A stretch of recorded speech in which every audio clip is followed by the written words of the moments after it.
What's up, guys? This is Rowdy with the Homeway Hustle podcast, and today I have a very good friend of mine named Brandon Power. Share with me, man. How's it going? Doing good, man. Excited to be here. Yeah, we appreciate you. Appreciate you being here. So, like, before we get started here, we're talking about how in our city there's so much negativity. Every time you turn on the news, every time you click on Facebook, it's about somebody's business closing or about a murder that happened or something bad going on in the city, and there's not enough of what's good and especially what us young people are trying to create. Yeah, man. I mean, regardless of, people that are doing bad things or crime, things like that, man, you can't give up, and the thing is you start making opportunities for people to succeed, people to win, more people start to win. Yeah.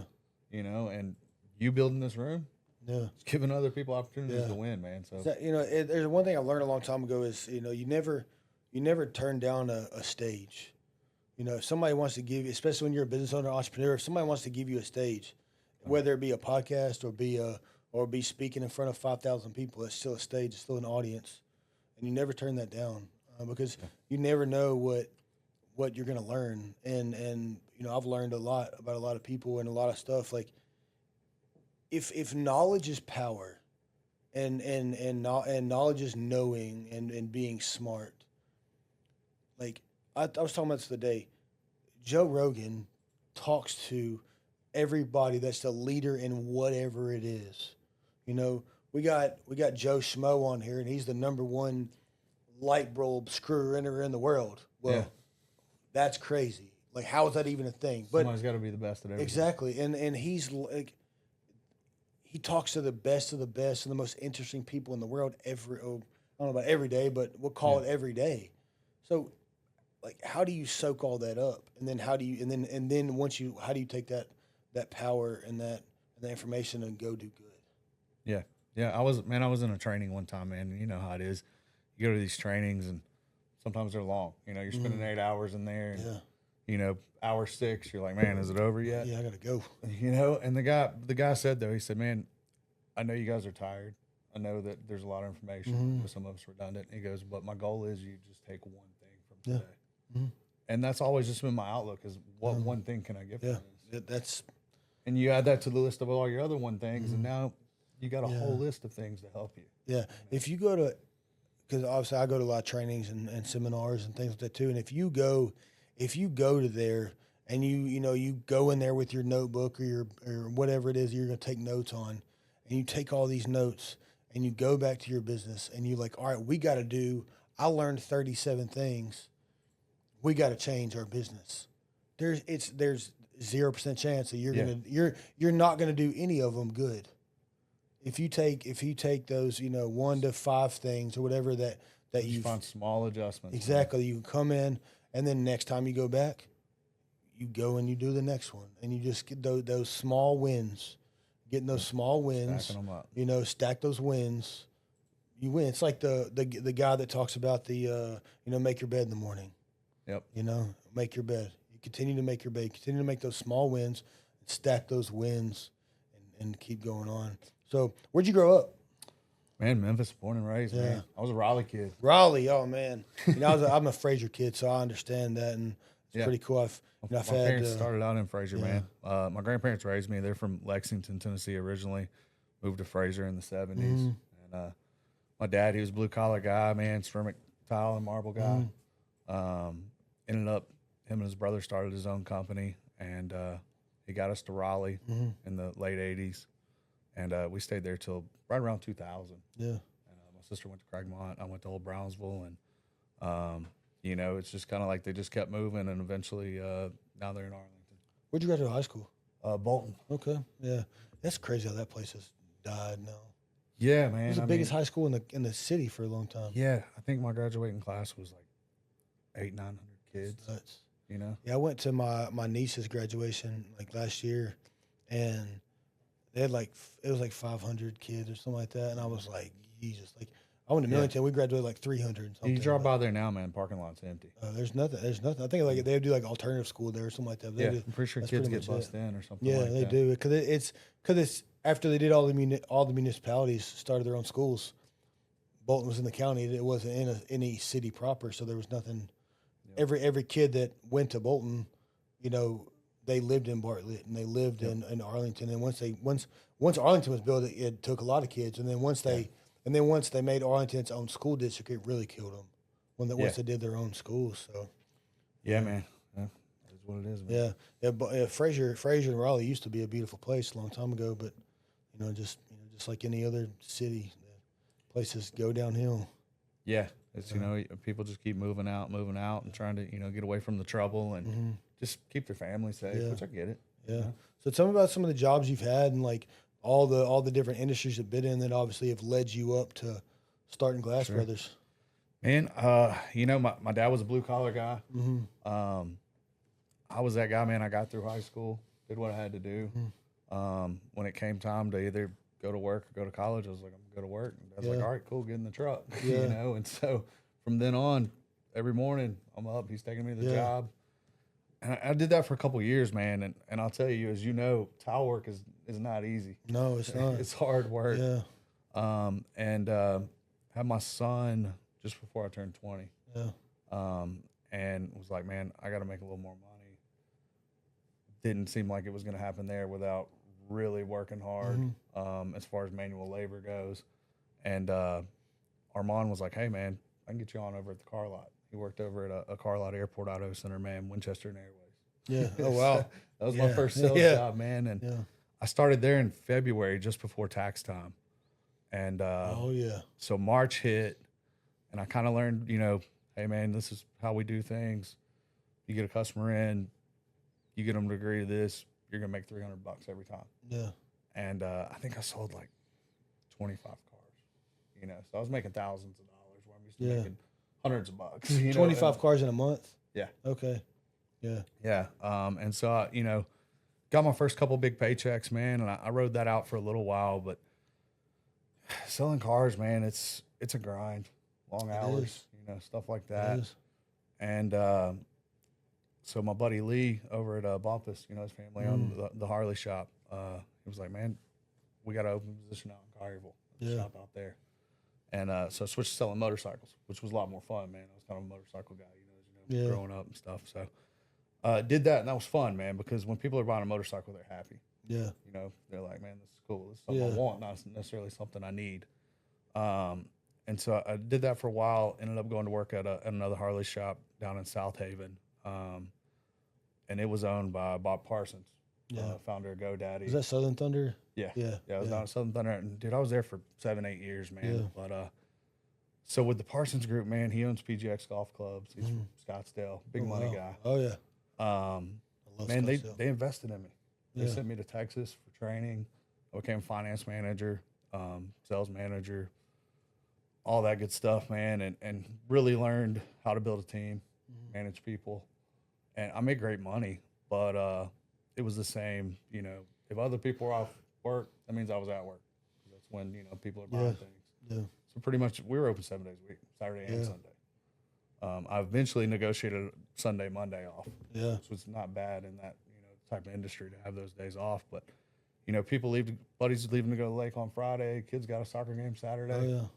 I was at work, man. Yeah, there was years ago, I actually interviewed for a sales position at a car dealership. And I went there, killed the interview. The guy offered me a job. But as soon as I, got the job, I called a friend of mine named Matt Milliken, who's the big boss at City Auto.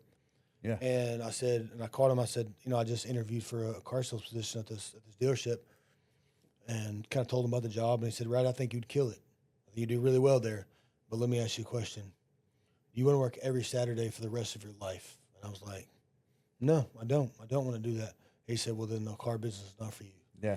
Because you want to make some money. Yeah, because that's how we do it. I mean, you have to work Saturday.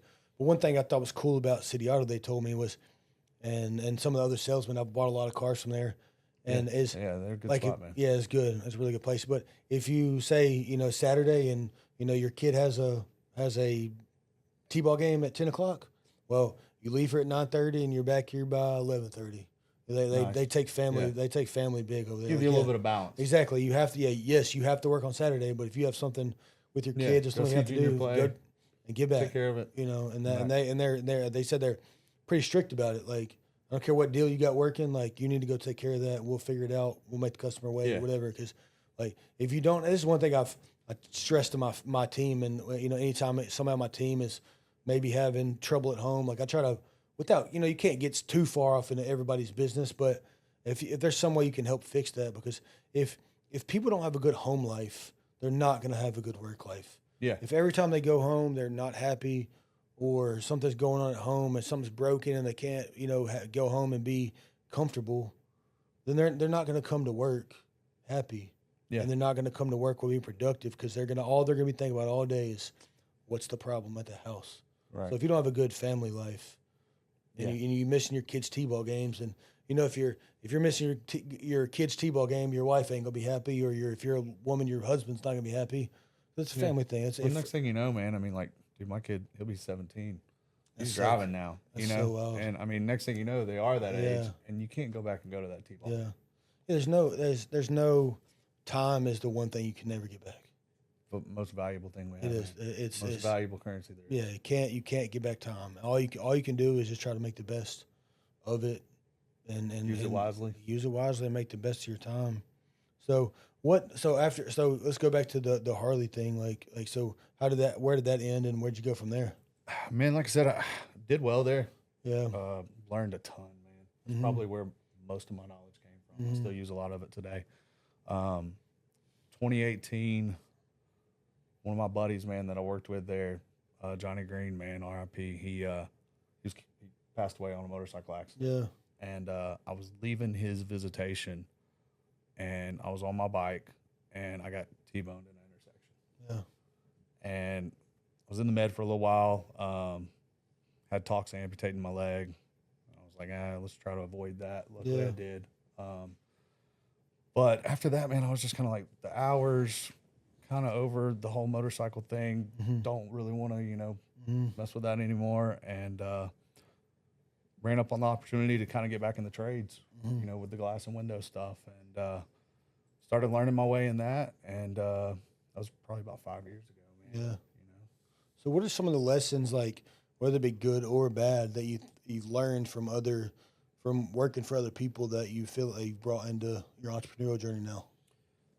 Man, that's something I really thought about before I kind of jumped into this venture, and just having boxes I wanted to check for the guys that I bring on board. So, man, you offer somebody a job is one thing, but you offer somebody a job and don't give them the tools to succeed, then it's like, did you really do them a favor?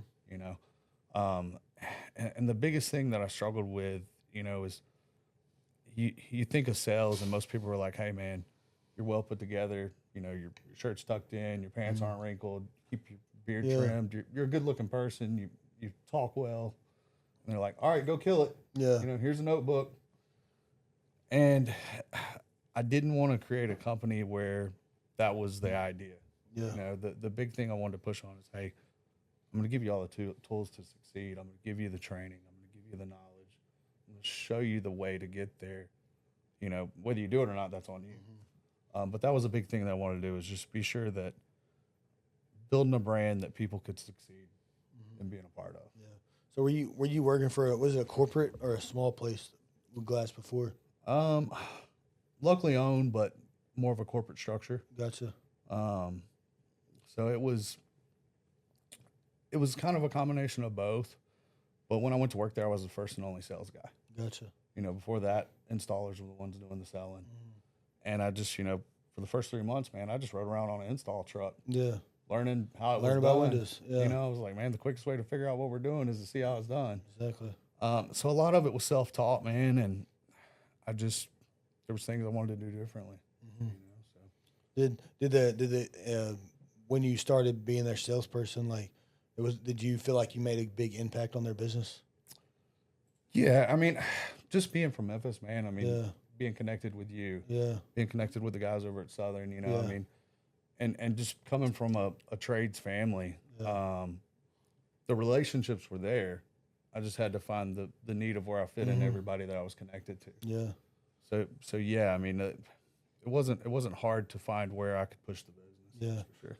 So during that time, what made you? A lot of our friends, especially a lot of the people in your circle, got into the roofing industry with Shy? Like what like a lot of people, like I mean, your whole crew got in over there. What kept you from going down that road? You know, it's funny, man, and I'll kind of back up to when I was at Harley. Harley's who introduced me into Grant Cardone. Yeah, which I know you're big yeah, on. oh yeah. And you know, they gave us the 10X training. Yeah, you know, read the 10X book, did all the training online, and I started showing Shy some of that back in the day when we were living together. And he was like, "Man, I'm going to apply this into the roofing business." Yeah, and he was pressing on me, and there was a lot of people already involved. For one thing, for two, I just don't like climbing on roofs, man. Yeah, yeah, I get it. Yeah. You know, so and the timing just wasn't there yet, man. Yeah. I was still in my 20s when all that started. I was still just kind of getting myself together, and that was a big thing this past year. Is I kind of felt like I had myself together. My son's doing good. Me and his mom and his stepdad, we have a great relationship. Yeah. My son's stepdad was a big push on me doing my own thing. He owns a HVAC company, and you know, it was beginning of this year. He was like, "Bro, you just got to go for it." Yeah.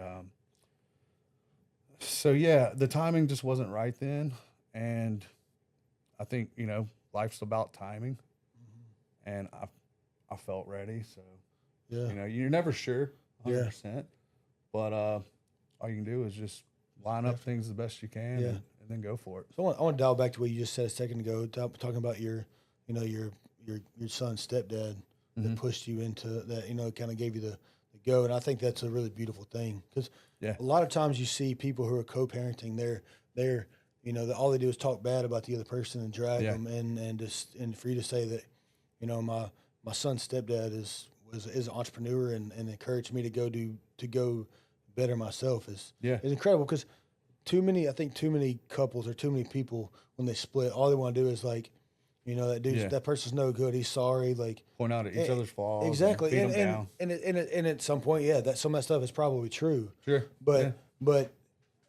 being nasty to one another, where does that benefit the kid? Yeah, because for 18 years you're tied to that person, and whether the split starts when they're born or when they're 15, you know, you got either 18 years or 3 more years having to deal with that person, but still for their entire life, that's still mom and dad. At some point, y'all gonna have to interact at some point.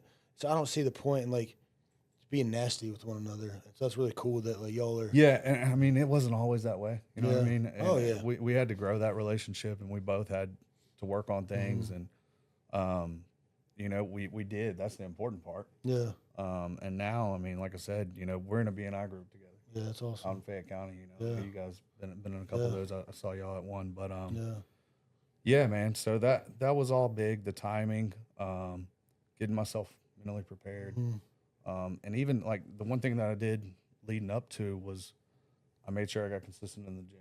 Yeah, I was like, I can't start the business yet, but what I can do is do all the things that I want to do to get my life in check, so that when I do start this business, I'm checking all these other boxes already. So 100%. Like, that's like, I mean, you were talking about my gym journey before this, and that's a huge motivation for me, is because people want to do, like it or leave it. People want to do business with good looking people, and your people body, are disciplined. Exactly. Your body is one of the only things that you have to earn it.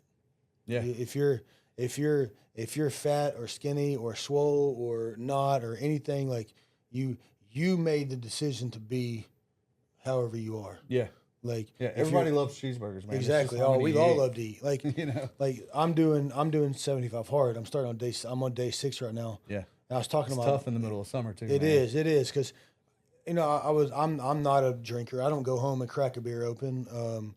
But I've said this a few times, like I love, you know, country music and water, or just music, period, especially country music and water. I don't care what you want a beer. You know? Yeah. And it's just the way it's always been for me. I've never, you know, I come from a family of addicts, whether it be alcoholics or be, you know, on other drugs. And so, you know, going home and just cracking a beer open is something I just don't do. You know, every now and then, like, had a hard day or real bad, I'll go home and maybe pour me one whiskey drink, and my wife's like, "What the hell happened to you today?" Because you know, like, I'm gonna give him a few minutes to chill out. Something went wild because I don't do that. I just don't. Yeah. I just, you can't, man, because that's not the answer to fixing a hard day. It's because not. Sometimes you have 5 hard days in a row. Exactly. Yeah. And then there was, and that learned. You hope you don't, but sometimes you do. People just live in the bottom of that bottle. But I was talking to my barber about it this morning. Actually, it's, you have to enjoy yourself.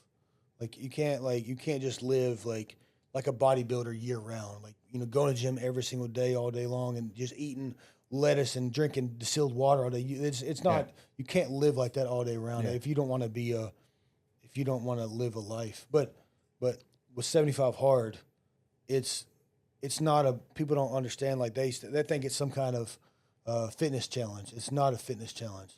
Yeah, fitness is going to be, if you do it, you are going to get in better shape. You are going to lose weight or gain muscle or whatever it is that your goal is, if you do it right. All that's going to come with it, but you got to get over the mental part of it. But it's the mental part of it. Yeah. It's when you get home late from work and you go home and eat dinner and I still got to go do my 45-minute workout. Yep. I still got to do my reading. Shit, I still have 40 ounces of water to drink. Yeah. And it's 10 o'clock. You're like, shit, I gotta go now. I gotta go chug water. Yeah. Because I'm trying to be really serious about it. You could click those things in the app and nobody in the world would know it. Yep. But you got to live with that. You got to live with you cheated and you cheated yourself.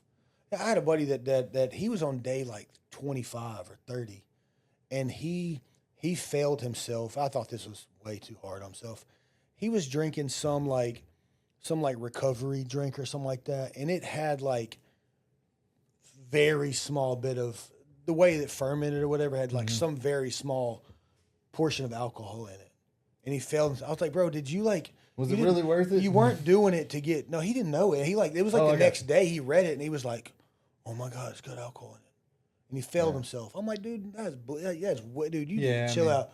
Because you didn't try it, you didn't know that had alcohol in it. You weren't doing it. You weren't doing it to get drunk. Get back on track. Keep going. Exactly. Just keep going. I think you called Andy Frisella and you told him, "Hey man, I drank this detox drink to help me, and I looked and it had alcohol in it. Like it was like 0.3 or something like that. Like I think it's fine.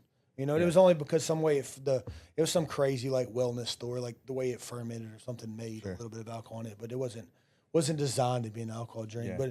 But there's levels to it. You can be super strict on yourself or not be, and that's up to you. But just trying to go through this 75-day journey of doing something every day. I think that too, man. That's why those challenges are 75 days. Mm-hmm. You know what I mean? You can do that 365 days a year, but it kind of goes back to the working every Saturday thing. Mm-hmm. You know what I mean? I'll work a Saturday for sure. Yeah, I don't want to work every single one. Yeah, I'd rather not. Yeah, every now and then I'll come up here on Saturday and just work till lunchtime, and just because coming up here it's quiet, there's nobody here, and I'm able to come up here and just kind of create on my own. It's crazy how much you can get done in just 4 hours, man, and then you still got the rest of the day. That's what I did last Saturday. I came home from vacation. I came up here and I was just I left the gym and I just came up here and I didn't get super sweaty at the gym and I just came up here and just sat up here, took my shoes off and just sat on my computer and just created some stuff in a quiet space where nobody. Where nobody needed you, or nobody needed where no customers calling. You got to work on what you wanted to work on versus what everybody else needed to work on. That's exactly what it went to. But so at what point did you just say? I know me and you were at John's birthday party a couple months ago, and we kind of talked about it. But at what point did you say all right, this is it, I'm doing it? Man. I'd kind of committed to myself by the time I was 35, man. I needed to make a move. Mm-hmm. You know what I mean? We're not, like I said, we're not getting any more time, not getting any more days out of our schedule. And it just, the conversations I was having with friends like you, and I don't know if you remember when I came through the home show. Yeah. And saw you that day, and just that little bit of encouragement, like, hey, man, when you going? And I was like, man, I think I'm ready. Yeah. And then, talking to Shy and being like, hey, man, he was like, I think the time is right. And I was like, yeah, I think you're right. Yeah. So I guess I'd committed to it, but I think I finally made the decision. It was like, all right, now's the time. Mm-hmm. And like I said, the big thing was making sure I was ready, because it is a level of commitment of not only you want to succeed for yourself, but man, I'm in a point right now where I got to succeed for everybody else that's around me, all my team. You know, That's the way I think of. You know, I have 40 W-2 employees here, and plus, you know, plus their families, and then all my subcontractors and their families, and all of our suppliers and their families. Like, that's a lot of weight to wear every day. And when can only imagine, man. Yeah, and when you and there are times that, you know, I mean, in any business there are times that it gets tight.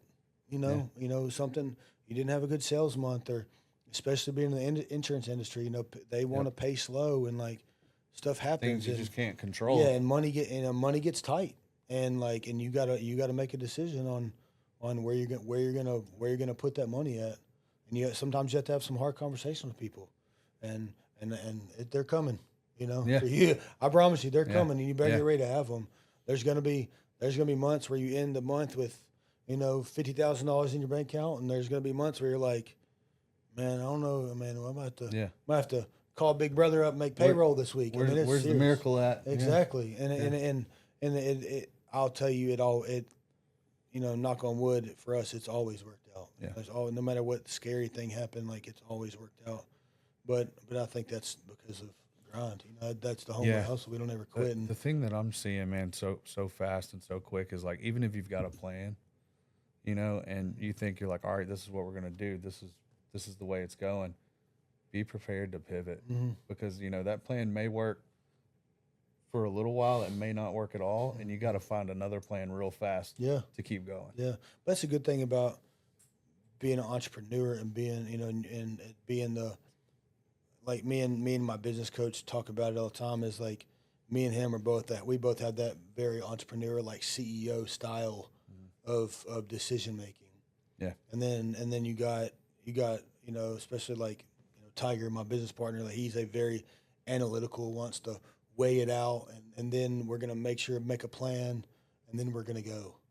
And this, you know, it's the fun. I mean, they both work. Don't get me wrong. Yeah. And that's why me and him work so good together, because sometimes I'll put my foot down, like, no, we're just doing this. Yeah. Figure it the fuck out. Or sometimes he'll put his foot down, like, no, this is a big one. Yeah. We got to plan this shit out. We got to weigh all the pros and cons, and then we'll launch. And like I said, you got to have a little bit of both, man. It's, you know, just like starting this business.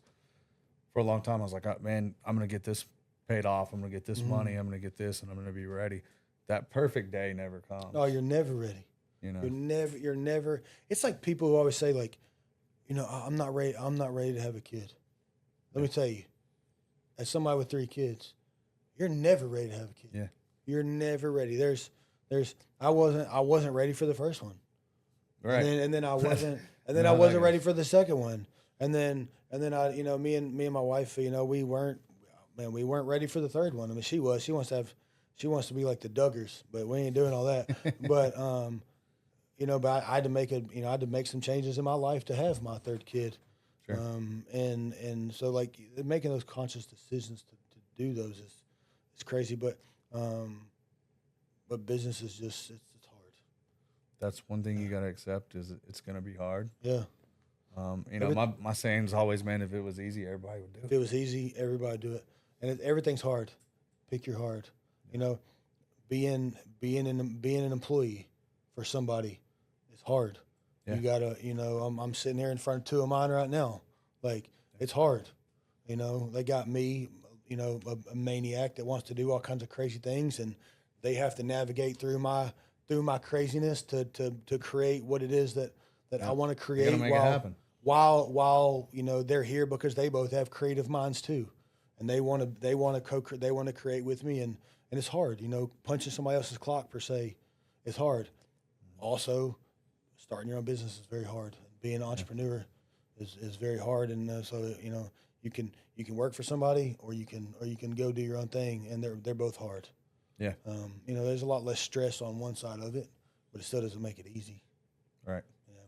So, what kind of work did you put in before day one? Let's call it like all your day zero work. Like, before day one, all right, we're ready for business. What kind of work did you put in before that? And how long did that take? You know, I mean, like, conscious, like you were making a conscious decision to start working on this business. Yeah, man, I would say, you know, the strategy of the business itself I've been working on for a while. Yeah. You know, because it's the big thing in trades and in glass in general is finding customer service with it. Mm-hmm. You know what I mean? And then also having the skill to perfect the craft and do it the right way. You know, finding those two things in one company is tough. You know, so I focused on how I was going to do that. Having Shy on board definitely helped accelerate things. Yeah, obviously. And I thought a lot. Slightly successful guy. Yeah, he's done a couple things the right way. You know, and I thought about that too. That was a big decision, man, because I weighed, all right, do I want to do this on my own and kind of slow grow it like my dad did? You know, my dad, he had a successful business. He did well, but on a scaling and, you know, mega millionaire. Yeah, that wasn't the route that you say, you know, you can go fast by yourself, but if you want to go far, you got to take somebody with you. Yeah, yeah. You know? So I weighed that, you know, and I thought heavily about just doing it by myself, but to do it the level that I want to do it on, and to be able to grow the way I want to grow, and be able to see places other than Memphis in my future. Yeah. Me and Shy just made a lot of sense of it because, man, he's got the roadmap, as we call it, you know, of scaling and growing business. And I've got the operation side of the business that we're going to run, you know. And so we strategize, and he's like, look, dude, I'm going to help you scale. You're going to run the locations. Yeah. And, you know, with that being the strategy, it was kind of like, all right, if I do my part, Shy's got my back on the rest. Yeah. Yeah, I remember, I joke with Jeremiah all the time about, you know, when I worked at the Daisy, I remember seeing Jeremiah there with a paintbrush in his hand, like they did the remodel down painting the bar, painting the back bar at the new Daisy, and then once I had started my first business hometown, I was in a neighborhood and you know, I was riding down just randomly through this neighborhood on his motorcycle and stopped by, and he talked to me about the roofing thing, and this was year one. This was in 2017, which is when they just started. Yep. So. Yeah, because him and Jeremiah were doing the remodeling thing. We built it. Yeah. You know, we all lived together at that time. Yeah. And they obviously that turned into Southern, which is obviously became a giant. It was really cool seeing that. You know, it's one thing that I've learned in a long time is you can't covet other people's things. You know, and now that I have, you know, this big business, you know, I have a lot of young entrepreneurs that come to me and they say, I want to do this, and then you know. And you know, most people are good, but you hear there must be nice things. But like, you never know where somebody came from.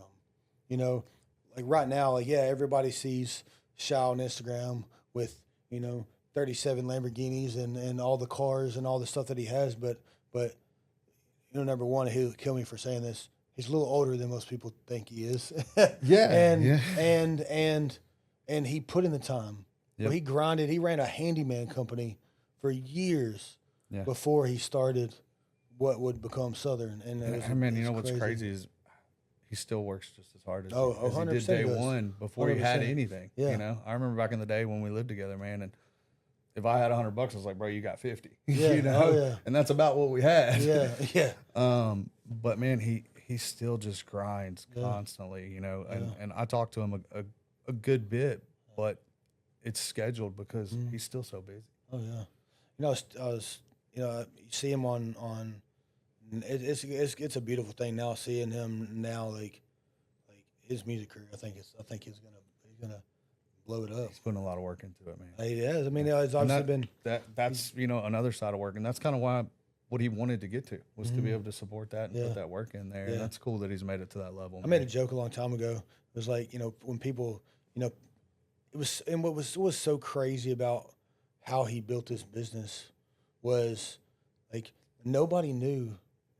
almost nobody knew that's what he did. Like on social media, like nobody knew that he owned a $100 million roofing company. Like, nobody knew that. Yeah, everybody saw the musician and the cars, and they were like, "Oh, he must be this crazy rock star." Yeah, and he's just a blue collar guy. He's just a blue collar guy that likes to sing.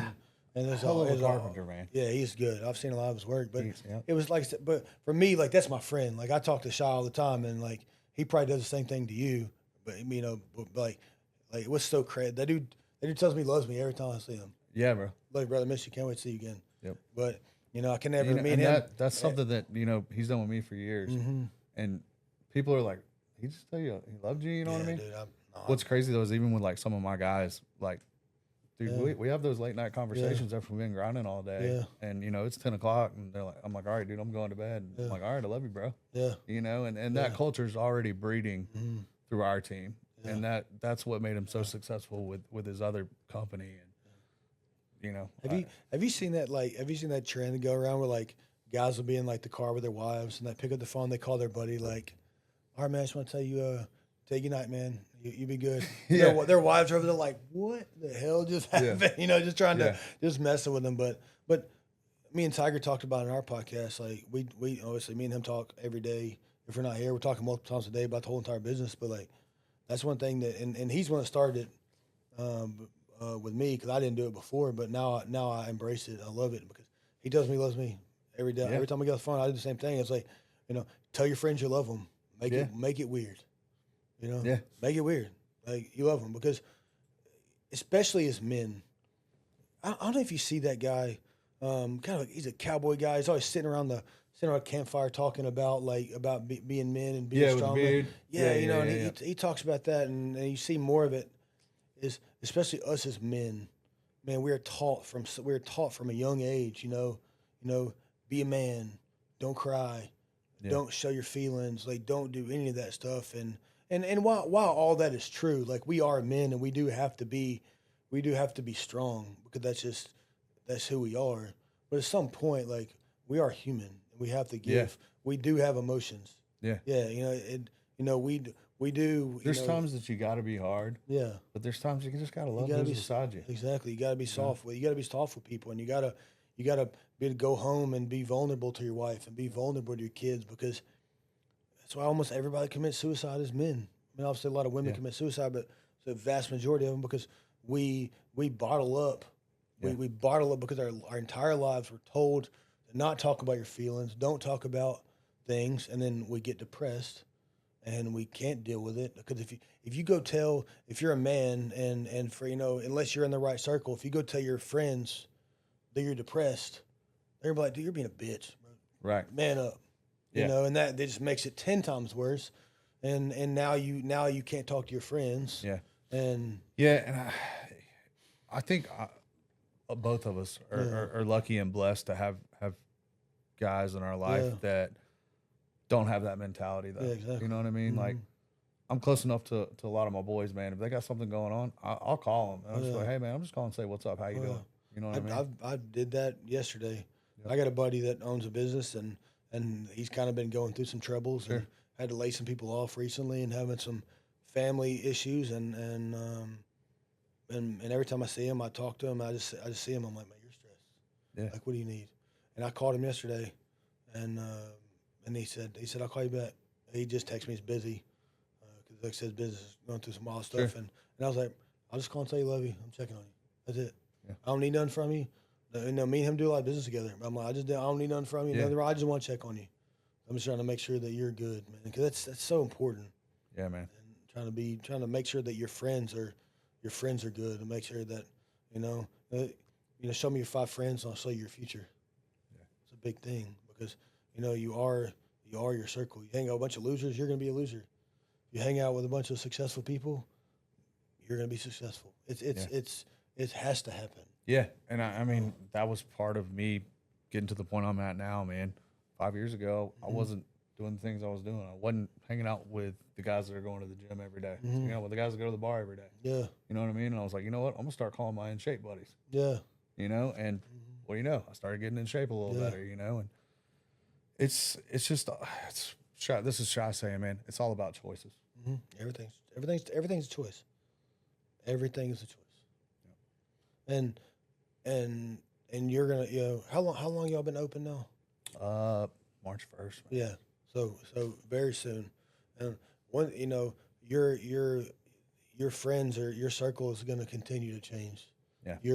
Your people who are your friends now are there's going to be fallout. Yeah. I have a lot of friends. I've been doing this owning a business longer than you, but there's friends that they can't comprehend of why they can't comprehend why you can't go to the lake. They can't comprehend why you gotta miss the show this weekend, miss the concert. You can't go out of town. Like they can't comprehend that. And you're just gonna, you love them still, but this is something I've latched onto forever. There was a Steve Harvey episode, and there was a guy, he just got drafted by the Packers, which obviously that was very special to me. I'm a Packers fan. And his name was Geronimo. I don't know if you remember him, but he got drafted by the Packers. And he was with he had just got married, or either just gotten married or still in a very long-term relationship with his college girlfriend. And, now he's in the league, and what happens when everybody gets to the league? Oh, you got a lot of friends now. Yeah. You got a lot of friends. Yeah. You got money, and you want to. Everybody, up, man, dog? How you been? Yeah, man, let's go. Man, let's go to Miami. Let's go to Vegas. Let's do all this shit. And like, he's like, man, I just want to hang out with my girl. I want to go to practice. I'm a rookie. Like, I got work to do. Like, bro, I got a good contract. I mean, he got drafted, so he was making, $2 million a year or something like that. But he's making money. Yeah. But he's like, bro, I'm trying to get the big contract. I need to work.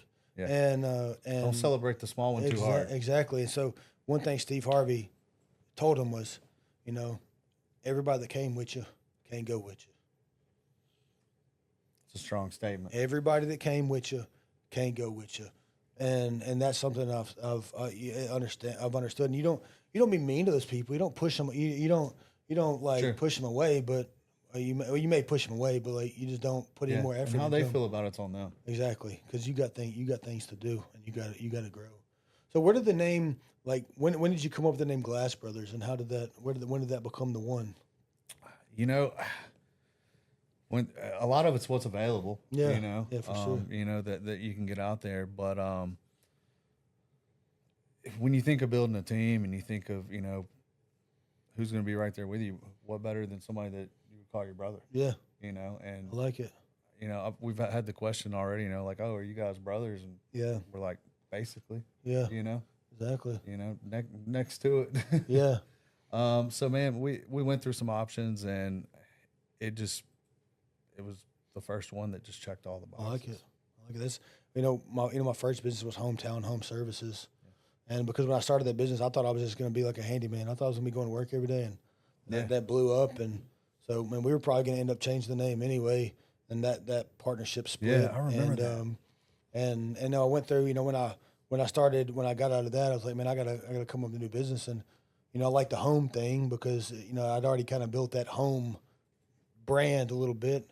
And I was just thinking, I like Homeway. That sounds it's a scalable, right? It's a scalable thing. It's brandable. You have a good. You have a good last name. Like if you were to name it Powers Glass, like that's a cool name. Sure. But like, leg construction. That's not a scalable thing.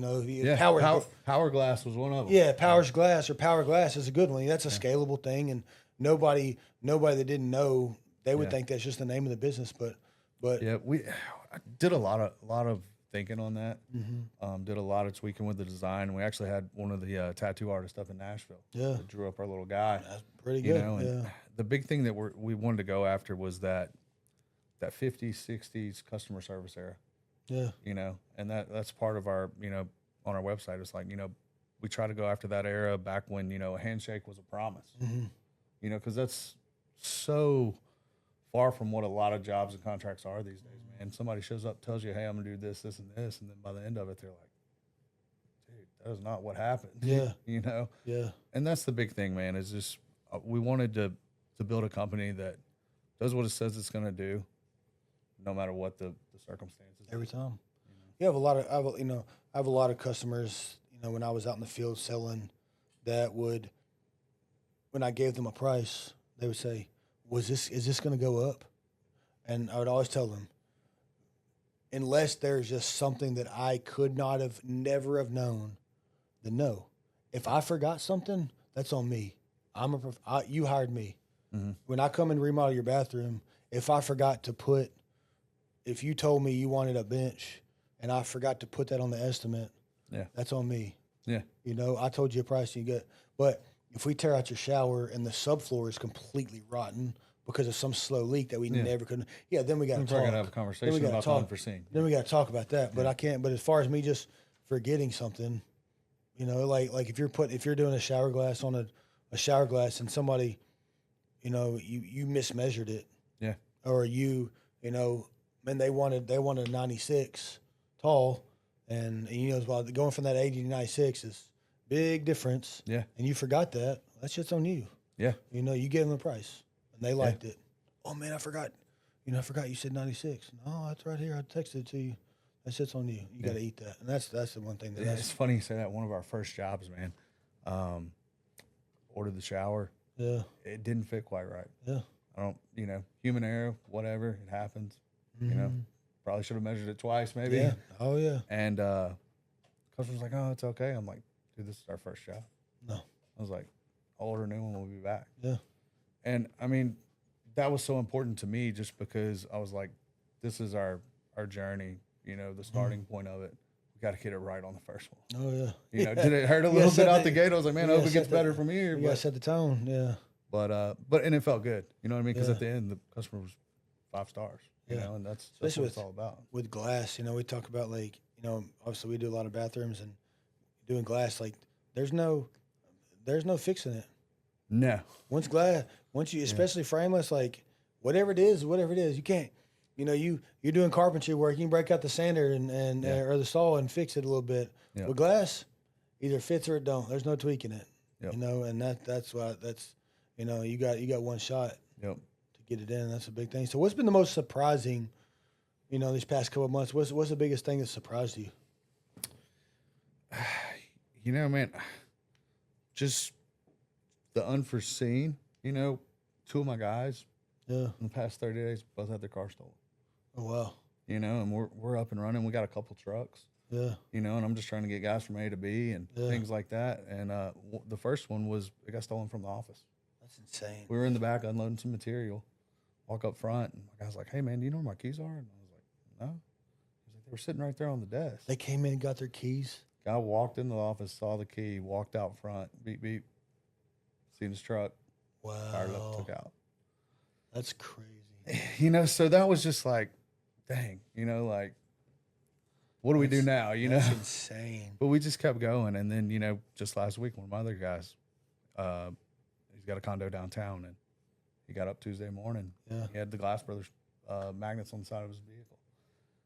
And I just loaded him up with some new tools and stuff like that. Yeah. Called me and said, "Hey, man, I just walked outside. Vehicle's gone."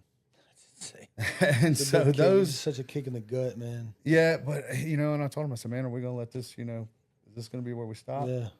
And I was like, "It's a car. Look around. There's cars everywhere. Yeah, we'll get exactly. another one." And luckily, we got them both back. Yeah. So were that was... Were they stripped or anything, or they just joyriding?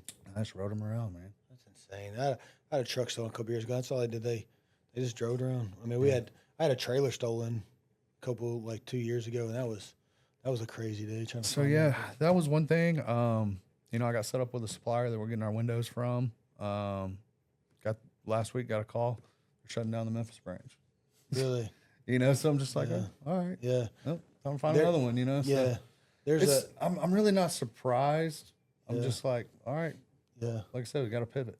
Yeah. Sometimes there's a, that app called Masterclass. You ever seen that before? I don't think so. So it's this app that they have a bunch of there's a lot of celebrities and a lot of very business moguls that they just create classes on there. Like Aaron Franklin has a barbecue class on there, and like it or leave it.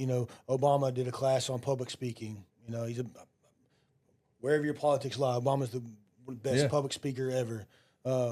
And there was this guy. There was one that they did a couple of weeks ago. It was called Business Rebels.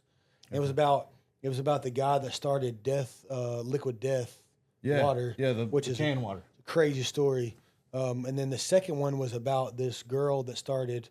It's called Bobby. It's a baby formula, and she did a big. She'd been in marketing for a long time, and so she knew how to get there. But she's from Ireland, and so coming over here and starting a business. But she had a baby and then started, she had a baby during COVID. No, she had a baby, and then started looking at like the ingredients on it, and they're like, Okay, "What the hell is this? Like, Yeah. we'll be feeding our kids." And then so she wanted to start a better baby formula. Well, there's only a couple baby formula factories in the country. Sure. And that's why a couple years ago, when that one baby formula factory shut down, it just it killed the whole country because there's not very many people that make it.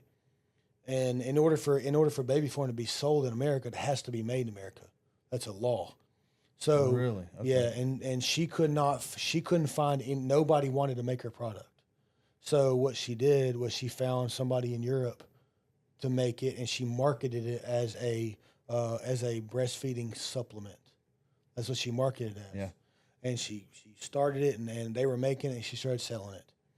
Well, a couple weeks into, or months, or however long it took into her doing this, somebody in a high vis vest and work boots and with a clipboard walked into her office and was like, or walked in her distribution place or whatever it was, a factory, and was like, "What is this?" They're like, "Oh, it's a breastfeeding supplement." They're like, "Nah, walks like a duck, quacks like a duck. This is baby formula, not being made in America. You're shut down." And she had taken a lot of orders, and she does it on a like a online only, like a subscription based thing, and so she had a lot of people that she had to like not ship their stuff out. She had to refund a lot of money. Well, then she put out a big memo to everybody, like, we have to take a nap, is what she called it, to try to tell Nice. it. Yeah. Well, but the way that she handled that diversity, one of the owners or managers of one of the manufacturing facilities said, "You know what, dude, I like the way you handled that. You could have blamed everybody. You could have crumbled, but you didn't. You said we got to find a different way." And so they started making their stuff. Yep. And that was a very crazy story. And then when COVID happened, obviously baby formula dropped, and then she had to take precedent of all her current customers, because you get new customers all the time, but she had to pause taking new customers because her current people weren't going to be able to get formula. And this is a very beautiful story of how she, overcoming adversity of, doing baby formula. Not a lot of room for error in baby formula. You got to get that right. She's all in too, Yeah, man. yeah. Like when I worked at CVS, if you sold like baby formula and dairy, if you sold that and it was out of date, 3 people got fired. The person at the cash register, the last person that did an expiration check on it, and the manager. Wow. Yeah, if stuff went out the door. Yeah. I don't know if the manager necessarily get fired, but they would get in a lot of trouble. Yeah. But the cashier and the last person who did a check on that rack is fired. That's how serious. Yeah. That is. So going into that venture was crazy. But so we think what are you most proud of since you started? And that's something that I'm working on, man. Yeah. Is celebrating the wins. Yeah. And I had this conversation with my guys the other morning. I said, you know what? I want to start with talking about celebrating the wins, because I'm so always focused on, hey, what are we doing next? What's the next level we're going to? But I would just say the atmosphere that we've already got going. Just the morale of the room. Everybody's happy to be there, man. Yeah, one of your guys actually messaged me the other day. Like, didn't know that we have a relationship. Yeah. And I think wanted it to was come him. I think so. Yeah. Yeah. Yeah, he asked me, he's like, "Man, you know somebody over at Homeway?" It's like, yeah. yeah. He messaged me, and I told him I know you. He's like, "You're a great guy," and he's been wanting to come by. I was out of town. I told him I'd get with him this week. But, Awesome. Yeah, man. Dude, they're doing all the things I ask of them. Yeah. They're putting in the work, and the numbers will come. That's a conversation that I have. Is like, man, right now we're just planting seeds. Plant a seed with Rowdy over at Homeway. Eventually, you're going to water it, and eventually there's going to be an emergency, and they're like, "Hey, man, can you give me a piece of glass today?" Yeah. Cool. Absolutely. And that's the one thing I'm proud of, is just the energy of the room that we have every morning, and every day. And I've got guys that are working on Saturday because they want to. Like, hey, man, it's another day in the week that I can stack some wins. Exactly. And I told him, I said, look, I'm not going to tell you got to work all day, but I am going to tell you, just like we talked about, you can accomplish a lot in 4 hours on a Saturday morning and still have a dang good weekend. You can. Yeah, man. You're going to sleep until 10 anyway. Yeah. And then you still got to eat and then, like, go and keep going. You know, me and my guy Josh, man, we meet at the gym every Saturday morning. Yeah. We get a pump in, and then he'll either go out and do some canvassing or go back to the shop, work on some stuff. Or, Yeah. you know. Yeah, this is something that I learned, and when I learned it hard way a couple months ago, was one of my guys called me, and I was busy, and he called. I forget what he did, but he did something really. He made a big sale or did a big upsell or something like that, and I was so busy, I just, Arba, I'm sorry, I'll call you back in a little bit. I'll call you back, and he was so excited to call me and tell me, but I was in the middle of something. And I just basically just blew him off, and I hung up the phone. And like a few minutes later, I was like, I just felt like such an ass. I'm like, this guy just did something incredible, and he wanted to call me to tell me about it because he felt good about it. He knew that, he made some money, he made the company some money, he had a happy customer, and he wanted to tell me about it. And I just blew him off. I felt so terrible about it, and I called him back, like, as soon as I finished what I was doing, I called him back and I just apologized to him. I was like, bro, I'm really sorry. Like, I know you did something really good, and I was in the middle of something, and I blew you off. Yeah. And obviously there's always going to be situations where they call you and like, you cannot talk to them right now. But I didn't even acknowledge that he had done something good. And where I talked to my team about was like, you have to celebrate with those guys. Because to me, what he did to me was like I'd done it 100 times. It didn't excite me. He made a like $30,000 sale or something like that, or upsell or something. And like, I've done that 500 times. It's like, but then you think back to nothing when to you me. did that the first time. Oh, it was incredible. It was the biggest high. I remember there's a video I posted. I still see it every now and then. It was me. I left a house and it was like a $40-something thousand sale. Okay, and it was the biggest retail sale I'd ever made, and I was on cloud 9. Looking back, it should have been like an $80,000 sale. I didn't make no money on it. But at that time, I was so excited. I was like pumped about sales and like, and that experience that I had, and what that made me feel like, I had to share that with. I needed to make sure you share that with your people. Like even if you're right in the middle of something super important, like say, hey man, like I think that's absolutely incredible, but I want to celebrate with you. As soon as I finish what I'm doing, I'm gonna call you back, and then we can go about it. Yeah. But I literally was just like, man, I'm busy. I got to go. And you did a good job. I'm busy, but I have to go. Yeah. And I just feel like such an ass. Just like you said, like you have to celebrate with those guys because, like, these sales that they're gonna make, you've sold 100 houses of windows or 100 showers, but they haven't. Yeah. And you gotta get them to win. So that's good. So. Yeah, it just all goes into slowing down. Yeah. Yeah, there's a book that I just read. It's called The E-Myth by Michael Gerber, and I implore you to read it. Yeah, like put that on the list. ASAP. Actually, I think I just have one that got delivered here, and I'll give you one before you leave. Yeah.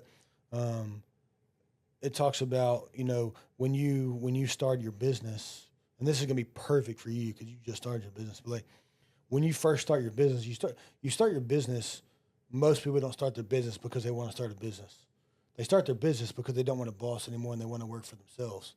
But what we end up doing, and I did it too, everybody does it. What you end up doing is you think you're an entrepreneur. That's what the whole E-Myth thing is about, that you think you're an entrepreneur, but you're not. Yeah. Because an entrepreneur is creating and coming up with ideas and moving forward. But right now, you're not doing that every day. Yeah. Like you're in the trenches with your guys every day. You're going to appointments with them and selling. So are you really an entrepreneur, or are you just another are you just another window sales guy? You know what I'm saying? Yeah. One of my guys even asked me, they're like, man, it'll be good for you to go to Raleigh because people know you own it. Because honestly, man, I haven't really put a lot out there. Yeah. And my opinion on that is right now there's nothing to own. Yeah. Right now we're just working hard. This is a job. You're just working. Exactly. And to kind of go further into that, man, the way I try to always think is it's not necessarily doing it the way I want to do things. Mm-hmm. It's doing it the way that things make the most sense. Exactly. and I try to hold myself to that because sometimes, man, I've got a way I want to do things. That's not the smartest way to do It's it. not gonna work, especially when, and that was a big thing when, especially like 2.5 years ago when me and Tiger got together was, he had been a part of some really good big businesses and with systems and when he came over here, we didn't have nothing, bro. It was just, it was rowdy grinding every day and putting out every fire, every problem, making every single decision. If a car broke down, I'm the one calling to get it to the shop and do the changing I did everything.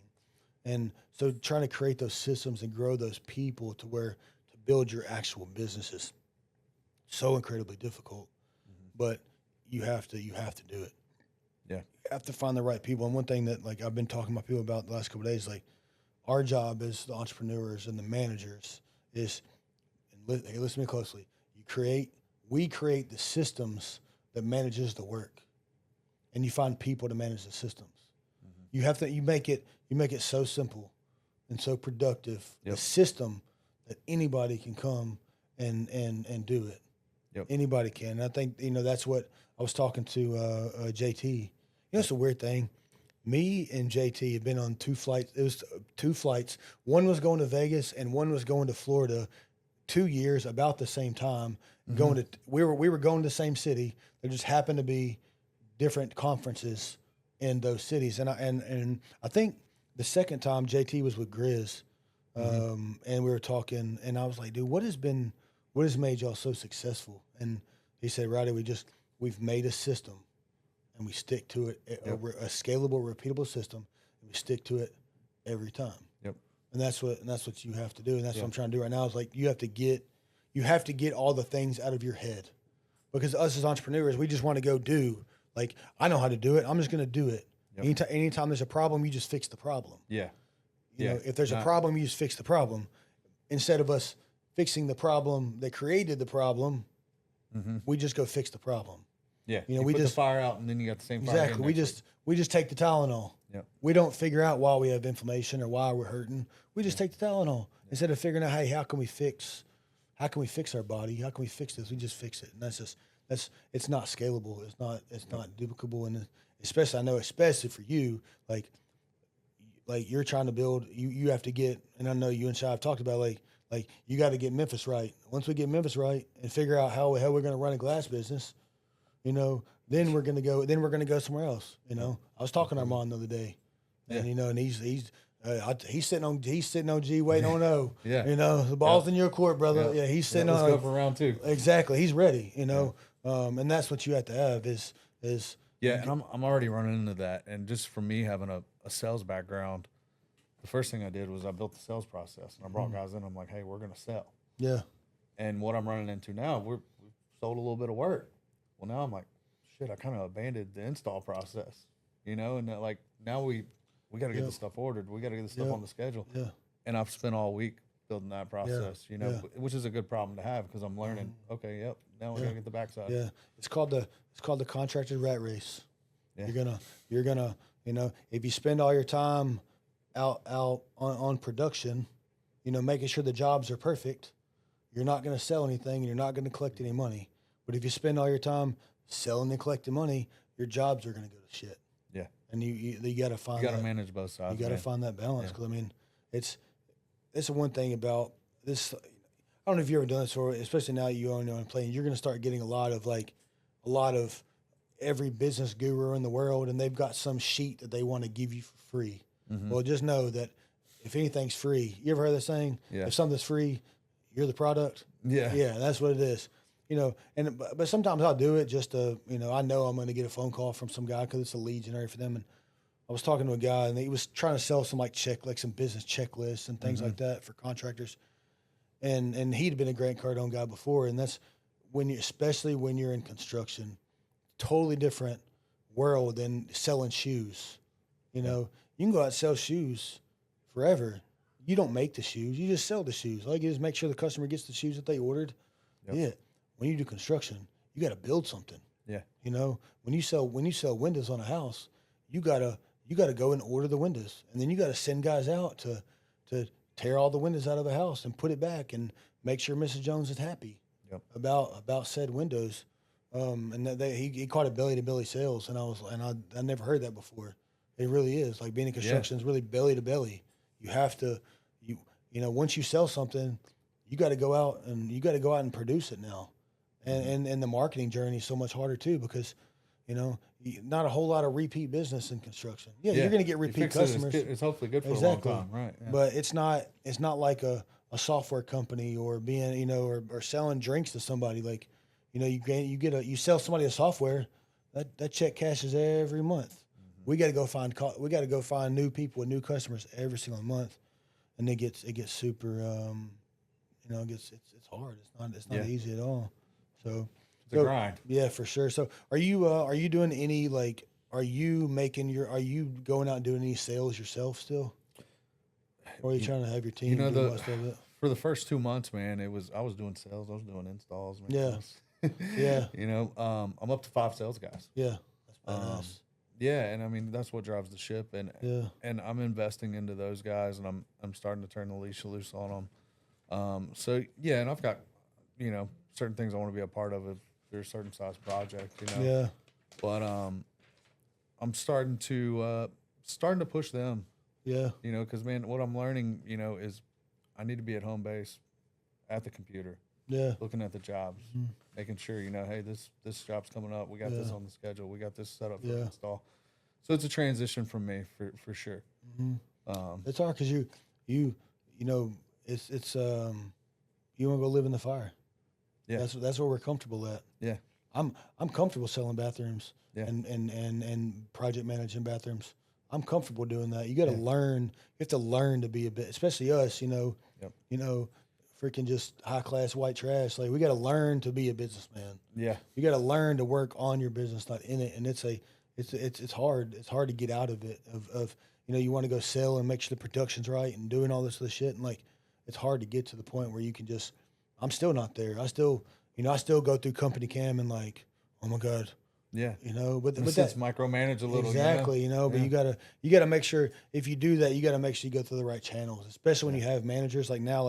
If I see a problem, go through company cam and see a problem, I could easily call that crew and be like, "What are you doing?" Yeah. No, you gotta call your manager or department head and let them handle it the right way. I noticed this. Can you look into this? Yeah, you need to go fix this. So. Yeah, but with that, the big thing I'm doing, man, is we've got what's called the war room at my office, man. We got one that one at the end of the hallway. That's the war room, Yeah, and I mean, dude, when we go in there, dude, we're training for war. Yeah, and we're training to be the best we can. When somebody calls us and we show up on the scene, man, we've got all the tools, we've got all the weapons to handle it, and we spend a lot of hours in that room, and we role play, we do the uncomfortable. Oh yeah, and that's what's going to make us different.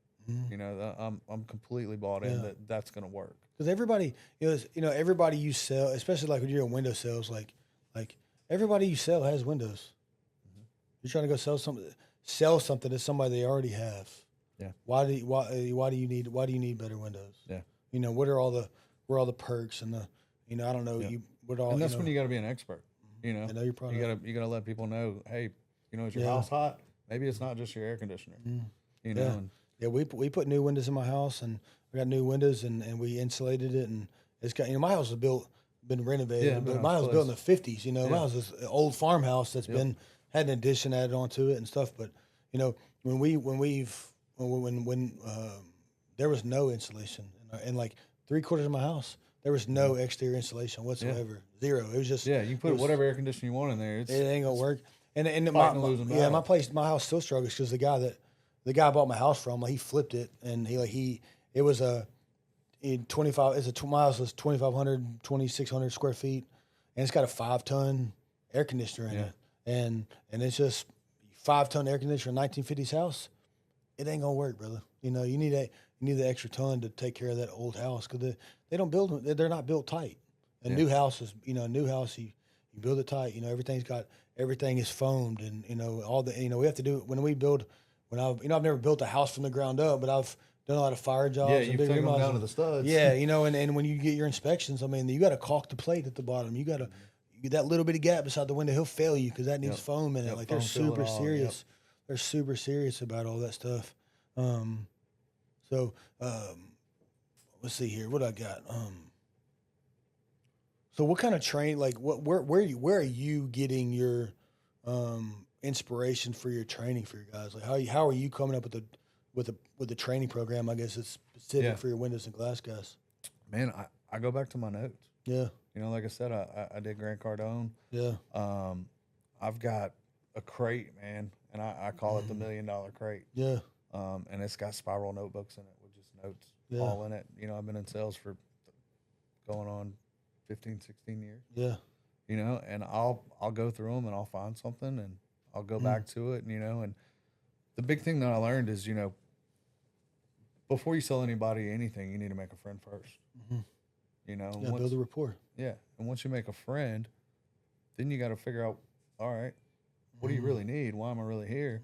And then you got to be an expert on giving them advice, and they'll close themselves. Yeah. So, but I mean, on top of that, man, dude, the internet's your friend. Yeah. YouTube. Oh yeah. I mean, there's plenty of guys out there to watch. Yeah. Andy Frisella. Whew. I mean, you better bring him meat. Listen to that guy. Yeah. He's wild, man. So we do that. There's some window companies out in Utah. Yeah. That are really killing it. Yeah. And I know who you're talking about. Yeah. Yeah. James Rogers. That's JKR, man. That's a friend of mine, dude. Yeah. Do you really? Yeah. Dude, I know. love that connection. Yeah. Yeah, so I read his book, All In. It's on I myself. started in January. Man, it's on myself. I read it. And I was like, Yeah, I met him. not to say that I wanted to steal his idea. I met him at GrowthCon. He took a roofing model and built a window company. Yeah. So he did. Yeah. And essentially, man, he wrote the playbook, and I was like, you know what, dude? I don't think anybody's doing that over here. They're not. And man, we go to neighborhoods that need windows, and we just go out and we say, hey, we're in the neighborhood. Here's our information. And people are like, dude, I'm glad you stopped by. Yeah, exactly. Some people are like, oh, thanks, whatever. Some people are like, hey, man, leave me alone. Yeah. But some people are like, dude, I'm really glad you came by. Yeah, really. I've been thinking about this. Yeah. Some people are scared to they're scared to make the call, or they just don't have the time to make the call. So now you're there knocking on their door. Or they for a solution. They went through one of these other, not to name any names, but rip you off window companies, and they're like, dude, I can't afford windows. And we're like, well, hold on. Let's decide that. Maybe you can. You know? What are y'all doing? I'm matching y'all financing options for a lot of them. Yeah, for sure, man. Yeah, you have to. That's a big investment. Who's got $20,000-$30,000 laying around doing windows in your whole house? Dude, as Americans, we finance everything. Oh yeah. You know what I mean? Yeah. See, you go on on DoorDash and things like that. You can affirm and Klarna that on remember if you watch the what's that movie called? The Big Short. Yeah. You watch part? Yeah. There's a bubble. Yeah. There's a bubble. That's how I feel when you see like, oh my God, people are gonna finance their Taco Bell. Well, how do you think everybody ends up with the newest iPhone? They're like, for $14 a month, man, we can give you the new phone. Oh yeah, that's what they do. Yeah, you used to get to buy a phone and the price was cheap, but now the price is they'll finance your phone for 5 years. This watch. I just got it yesterday. It's like $20 a month or something like that for the watch. Through Verizon. That's just their. That's just what make they it do. easy to buy. Exactly. Yeah. And that's the thing. Yeah. Home renovations are expensive. Everybody knows that. Yeah. But if we can put it in a monthly budget to where you can get it done, and your house is more comfortable while you live here. Exactly. Yeah. Add some ROI. Yeah. We have some finance options, but that's something we've been working on. We don't do it well. Yeah. We don't really. That's my world, man. Yeah. Like I said, with Harley, I was a finance manager, and it's a lot of it's just on making it make sense. Yeah. Yeah. Well, maybe something we can you can teach me is the finance thing. Like I said, we did Hearth and that's bull crap, and there's a bunch of other places. You gotta have some good connections for people. Some good lenders. And they're out there, but yeah, man. Yeah. So let's go into your thing. So when did your love for motorcycles and motorsports start? Man, a young boy. Yeah. We had an old dirt bike out in the shed. It was like an 80s model. It was one that my dad had bought. And my cousin was in town. He was a couple years older than me. And we pulled it out. And, dude, we kicked on that dirt bike all day long. Yeah. My dad was like, if you can get it running, you can ride it. Yeah. And my cousin was a little more mechanical. He was a little older. And we ended up getting some fresh gas. And I think we charged a spark plug. And, dude, we got the thing running. Oh, man. And dude, after that, I was like, all right, you know, this is my thing. Yeah. So yeah, man, that was kind of where it all started. And then I met, you know, Perry and Williford and all those guys, and did the motocross thing for a while, and I got pretty good at it, you know. So I spent a lot of time on it. My dad, man, he spent a ton of money taking me around the country, letting me go race, and that's when you know he was in construction. He was doing pretty good. So shout out to Pops for all that. Man, I pushed hard at it, but like I said, man, I had my son at 19, and I was like, all right, time to get a real job. Yeah. You know, so that's where my passion came for it. And then being able to, you know, to get to Harley and still be involved in motorcycles and also make a living, I was like, man, this is my dream job. Yeah. You know, so. You still ride now after you used to ride at all? Man, like that last wreck, you kind of hung it up. Kind of hung it up, man. I'm not saying I wouldn't. I'd love to go hit some back roads or something like that. Yeah. But I'm not Wednesday night hopping on it trying to go downtown or you know, ride through the city. That's crazy. Yeah, the dodge ones all that the fins, you know. Yeah, exactly. God dang, man. You drive down the, you know, I drive a big truck obviously, but still just driving down the interstate and seeing, you know, a Nissan Altima or Infiniti or Charger just just literally just weaving in and out of traffic. You're like, bro, like it's literally insane, man. And that's what's crazy is it's just the common, you know. It's like yeah, there's a guy that I follow on Instagram. He has a crazy Instagram following, but he just like he's in LA or something. Yeah, the lane splitter guy. He just splits cars and just like he's like just jamming to every song out here. I'm just like, bro, that dude's gonna die. Yeah, and you know, it's one of those things when you never think it's gonna happen. Because he's going fast. Yeah, he's no hands in it. Like all it takes is that one person that you didn't. They just they're in traffic and just trying to cut over. You're dead, man. Yeah, you're freaking dead. And I don't know if it's maybe we're getting old, man, but I've realized I'm not invincible. Yeah, you know, took you a long time to figure that out. Hit the ground. I saw you in a wheelchair like 3 different occasions. I was like, this guy's gonna. Yeah, I've been hit by 2 cars. That's what I'm saying. I remember the first time you got hit, and I was like, the first time you got hit. I mean, what was it 10 years ago? About. Yeah. And I was like, you gonna quit? And you're like, hell no. So and then I think you took a little time off. You started riding again. Then the last time you got hit, you know, I was like, you gonna quit now? And you're like, we'll see. Yeah, it wasn't a no, but yeah, and like I said, I still love motorcycles. It's risk versus reward. Yeah, you know, it's an exhilarating feeling. Like I grew up on motorcycles. My dad was a biker, and so I've been on the back of a motorcycle my whole life. You know, or up until it was. Yeah, weird. my pops rode. Back up until until it was weird that a boy's riding on the back of a motorcycle with your dad. But until I was 12 or 13 years old, I was on the back of a motorcycle with him forever. And then I got a bike. I got a bike when I was 21-ish, and had it for a couple months, and was coming home from downtown at 6 o'clock in the morning, and I was stone cold sober. Like I didn't drink or nothing that night, and I'd been at work, and somebody just pushed me off the road, and I saw my bike freaking do somersaults and land, and I took my ankle. Luckily, I didn't get hurt. I got the injury. I took my ankle down to the bone, and I was a little sore, but it could have been 10 times worse. Quick, but after that, I was like, you know what, this shit ain't for me. If I want to, I've rented a slingshot and drove a slingshot around Miami before. That was fun as shit. But as far as getting on 2 wheels, no, that ain't happening. Yeah, man, if all goes as planned, maybe I'll get into the cars or something. Yeah, because especially it's not if, it's when. Yeah, there's everybody gets. Yeah, like I said, man, I used my 2 strikes. I figured that third one I need to save. You ain't a cat, brother. Like, but I mean, I've had my uncle. My uncle got killed in a month. So I got hit by a drunk driver, and that guy hired Leslie Ballin and got him off. Yeah. And that's the thing, both times I got hit, I mean, if a check had came with it, would have been nice, but it was, either underinsured or uninsured. Yeah. And I mean, luckily I had health insurance on the last one because my hospital bills, man, I think they were $350,000. Yeah. And they literally told me at the med, they was like, man, if you didn't have health insurance, we would have just cut your leg off. Like, you would have woke up with no leg. We wouldn't have gave you the option to save it. Because, man, I was in there for 14 days, and I think I had 12 surgeries of them just putting me to sleep so they could clean it. Yeah. And then, they put the halo on it, and then I had to get the skin graft, and it was pretty intense. Those lower leg injuries, man, are no joke. I mean, there's a lot going on down there. Yeah. I got a buddy that he does landscaping and lawn care and stuff like that, and I was doing a job in Southwind, and they asked, these people just moved here, and they asked for somebody to do some landscaping, cut the grass, and trim some trees. So I got him over there, and he trimmed the trees off. Well, all of a sudden the neighbor wanted them, and then that he stacked up like 6 or 7 tree trimming jobs in there, like quick. Got quick.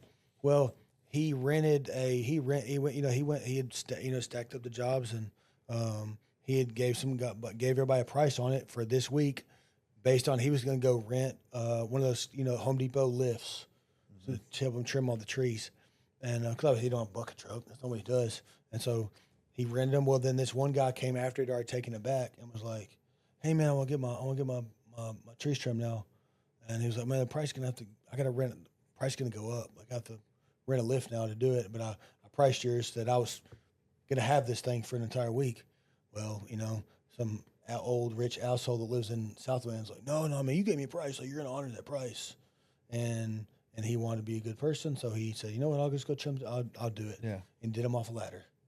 Well, swept his ladder from underneath him, and he fell about 20 feet, just crushed both of his legs from the knees down. Mm-hmm. And one leg kind of recovered, and the other one he's had so many surgeries. Mm-hmm. And I a couple, it's been 2-3 years ago, but I had a conversation with him. I was like, bro, like at some point, like he has to wear a boot every day. Yeah. And I'm like, dude, at some point, you have to, like, could your quality of life be better with a prosthetic as opposed to the pain you feel every day? Yeah. That's a hard thing to do. It's like, cut my leg off. Like, that's crazy. Like the pain that your nose going to come from getting your leg amputated, but is your quality of life, could it be better if you just cut it off? Yeah, it's a lot to think about, man. Yeah, because at one point I was thinking about it. They about had me sold. Yeah. Apparently, as a doctor, you get paid $100,000 to cut a limb off. Yeah. So, but and I found that out, and I was like, oh well, maybe it's just a money making deal. Yeah, maybe so. But no, you deal with a lot of things, man. For one, the surgeries. For two, the pain. Mm-hmm. A lot of people get addicted to pain pills. Oh yeah. And that was something I was super careful with because I've had friends do that, go down that road, and man, I was pretty much a Tylenol and Advil guy through it all, which sucks. Yeah. But I was like, man, I can't just sit here and eat pain pills all day just because it hurts. Yeah, you see a lot of people that you see that end up that are addicted to opiates. Yep. Like most of them they're not just junkies. Like they had some kind of injury. Yep. And a doctor just overprescribed them. Like years ago, I got my finger broken. Like that finger's still messed up. Mm-hmm. Bro, they gave me like a couple days worth of Hydro 7.5. So I'm like, holy shit! Like now, bro, you could cut your leg off, and you might be lucky if they give you some of that stuff. They're so strict on now, but especially then, dude, they were giving out. Yeah. But you know what it was? Have you seen that the Netflix? The Pharmacist. Yeah. That shit is so true. Yeah. Like all these doctors are getting kickbacks. Everybody's getting kickbacks by big pharma for pushing all these. It's so crazy. Like how much anonymity is that? I don't know if that's the right word, but everybody knows what I'm saying. Like immunity. That big pharma has. Yeah, man. You can take like they said OxyContin was supposed to be less addicting, and that's how they marketed it. Yeah. Come to find out, it's the most addicting thing ever, and nobody went to jail. Nobody got in trouble. Ruined a bunch of people's lives, man. Oh yeah, so many people. Man, I got. Get on that, and then it's what's next. Yeah. Because heroin's cheaper. Yep. Everybody gets on pills, and they eat pills until they can't afford to get pills, or their plug runs out to get the actual pills, and then you know what? Heroin's all over the place. Everybody can go get heroin. It's a lot cheaper and some better high. I'm gonna try this. Exactly, and it feels terrible for those people, but you always got to look back to the root cause of it. It's like I've been pretty lucky. I've never been addicted to any kind of substance or alcohol or drugs or anything. I've been a goody two shoes forever. I've never put myself in that position to be able to do that. I've said this before. Like I've smoked weed 5 times in my entire life, and I was in college in a fraternity, and then I worked in the yeah. You were in the environment. And I worked in nightclubs for fail. Exactly. Then I worked in nightclubs for a long time, and like to never get into that lifestyle is. And but I've seen a lot of people in my family go down the road, and I was just like, no, I'm not going to do that. It's just not even an option for me. Same, man. I mean, I like to have a drink here and there with everybody and have a good time, but you can abuse something real fast if you're not careful, man. Yeah, it's just staying disciplined, man. Yeah. So now, like, since you've not really riding anymore, like, how do you feel that dopamine gap? Man, honestly, the gym. Yeah. I mean, my girl Natalie, she's so disciplined, man. Yeah. That like if I don't go to the gym, I'm like, she's over here like, why didn't you go to the gym? Yeah. Like, you're tired? I don't care. Everybody's tired. Yeah. Everybody's tired. Yeah. She's in shape. Yeah, she kills it. So that's a big push, man. And like I said, I just started hanging out with my friends that are more disciplined about being in shape. Yeah. But dude, that's something good for me because I go in there, put the music in, kind of zone out. And that's what I used to do on the bike. It's like when you're on the bike, you can't take the phone calls. Yeah. You can go out there, you can clear your head. And so I try to use that a lot, man. That's a good one. Try to use that a lot. I want to get into golf. Are you golfing? Yeah. Yeah. I feel like now that I'm trying to do this whole entrepreneur thing, like I need to be on a golf course. This is funny. This is the funny thing. My friend Chris, he's a barber, and he's killing it now. His barbershop's called OG. Yeah, and check him out. You know him? Yeah, but he's kind of become like a celebrity barber now, and his story is I'm gonna have him on here too. But it's a beautiful story. He's a black guy from the country in Mississippi, and kind of got in some trouble when he was younger, and learned how to cut hair in prison, man, and got out, and now he's killing it.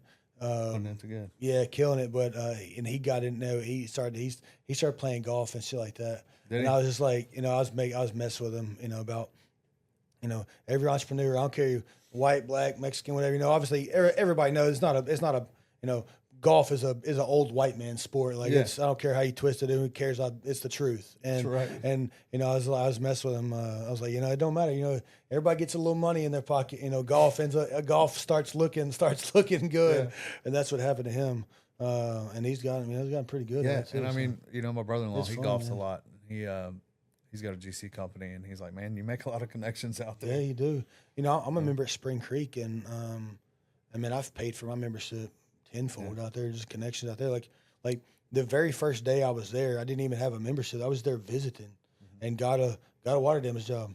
First day, paid for my initiation fee and all my dues for an entire year off that one job, and I wasn't even a member there yet. And so I was like, well, I have to sign up. No now. brainer, yeah. And then just a lot of people out there. That I'm the youngest non-legacy person out there.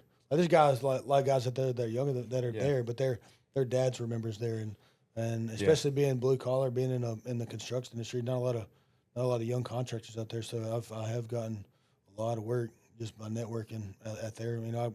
They do a lot of kid friendly events and things like that. So taking the kids there and meeting a lot of people, it's a really nice place. So we'll have to go. You got clubs and everything? Yeah, I got a set, man. Yeah. My pops gave me a set. Yeah. They're How old are they? Honestly, he stays up pretty on it. So they're not that old. Yeah.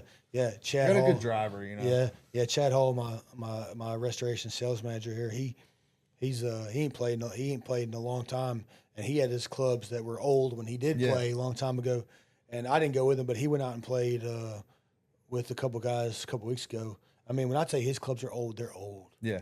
Like old. And pull the bag out and you're like, I'm where'd like, this come from? Jesus Christ, dude. Like, but I mean, this dude shot he's like mid to high 80s. Yeah. And he ain't played in forever with these dinosaur clubs. I'm like, holy moly, like I was like, dude. But he There's said some when skill in there still. But yeah, when he was shooting, he grabbed Josh. Josh has my old clubs, and they're not even good clubs. They're some basic Cobras. And then he has my old Big Bertha driver that I gave him. Yeah, just I think that's exactly what I have. Yeah, using even using a more modern club, it was just like, the 6 went 20 yards further, and your driver went straighter and further, and just that thing. That's why I asked how old they were, but because he needs to get, if he gets a good set, it's over with. Freaking 10, might as well just keep him using those for take now. 10 strokes off his game for sure. So So right now, like, what are you doing outside of work now to kind of stay fun and just be grinding and just hanging out with a girl? Man, yeah, we got to the lake once this year. Yeah. You know what I mean? And used to, it was like weekend comes around, let's go to the lake. Yeah. But That's one thing I've never, dude. I've never. This is so wild. Like, I've only been to like Pickwick or been to the lake. It's just something I've never done. Like, I've only been there a couple times, and the whole like 4th of July, like boats tied up and like just absolute chaos going on. Like, I've never done that. And, it's a lot of fun. yeah, I bet it is. Yeah, yeah. It's a lot of fun, but it's a long weekend, because you leave Friday, you get back Sunday, and then you're right back to work, and that's like what Freddie T's after everybody. Right. Yeah, I've never done that before. Yeah, no, but we did that once. But I mean, me and her, we had a conversation, before I even did this. And I was like, look, it's gonna be a lot of grinding for the next at least 3 to 5 years. 10 years, whatever. Yeah. But the first 2 are gonna probably be the hardest. Yeah. And so we prepared for that. And I mean, she turns 30 this year, so we're gonna do something for her birthday. Probably go down to Tampa or something for a long weekend. But I've always heard, you got to make the sacrifices, so I've had a lot of fun, man. That's all I knew was fun in my 20s. Yeah. And I'd make money and I'd spend it We had a all. lot I'd of make fun. money, spend it all. We had a lot of fun. Yeah. You spent a lot of your money with me. Yeah. And it was fun. Yeah. Yeah. But I don't regret any of it. Yeah. But I'm just still a point in my life where I want something to change, and without change, nothing will ever change, right? Yeah. And people say that they want to do good until you tell them what doing good requires. And man, I'm just like, everybody wants to get what the work gets you, but nobody wants to do the work to get there. They all like I was talking about earlier. Everybody sees Shaw's cars and Shaw, doing whatever he's doing and hanging out with all these crazy people, and but they don't see you build it handyman company. Yeah. They don't see the grinding, 7-8 years ago when Southern started. They don't see all that stuff. Yeah. Like my business now, like, my vulnerability here, like, our business is successful, but like there's days when it gets hard. Yeah. There's days where the money ain't there to do everything that you need to do. There's days when there's money not there to pay everybody that you need to pay, but you just have to keep going and keep grinding and like just keep learning, stacking those small wins and keep going. But you're talking about with your girl and like sacrifice, and you gotta make sure y'all are on the same page, because a woman can make or break a man, and it's vice versa. Like, I got a friend of mine that, in their relationship, she's the entrepreneur and she is a freaking hustler. Yeah. And he's a 9-to-5er, go to work. As soon as I get off, I'm out this bitch. And he just supports her. And so, but if you're an entrepreneur and you don't have a spouse, we'll call it that. A bad spouse will ruin you in entrepreneurship if you don't have somebody that's willing to support you and understanding. But one thing is, like, you can't. There has to be a fine line between taking it home and like taking your problems home or taking your wins home, and like I said, there's 2 books I'm gonna give you. I hope you understand this. But it's like, you can't, especially right now, like there is no work-life balance. Right. There is no, all right, I'm off work and I'm at home. All right, now I'm at home. Like, you do have to go home and be present for sure. But being an entrepreneur, you never turn it off. Right. See, I don't care. You don't have small kids, so it's different. But like right now, like I have young kids. I have a 6, 7, and a 10-month-old. Like when I'm home, like, I have to be present. I have to do things. But I don't care what I'm doing at my kid. If I'm present, if I'm holding my baby, I can be 100% involved in playing with them and everything else. Bro, it's still there. Yeah. I still know that tomorrow I got to do this. Yep. Or I didn't finish this, or some crazy idea that I've 3:30 in the morning. You're like, all right, this is what I got to do tomorrow. I can't go to I can't go to sleep. I lay down in bed. I can fall asleep easy, and I can staying asleep is a problem, because I wake up and I'm like, oh my God, like, what I got to do. But it's a grind. And entrepreneurship is such a beautiful thing, but it's hard, man. There's Because people don't understand you. They don't understand the lifestyle. They don't understand the sacrifices that we have to make to get what we want to get. Yeah, and like I said, there's never really any time off, man. There might be short breaks. You know, you may be able to pause for a couple hours, but it's always going to be there. Yeah, it's always going to be there. Always going to be there. So, man, we're gonna wrap it up. I got a couple questions. I'm just gonna go fire down and just some quick fun stuff. So, what's the best piece of advice you've ever received?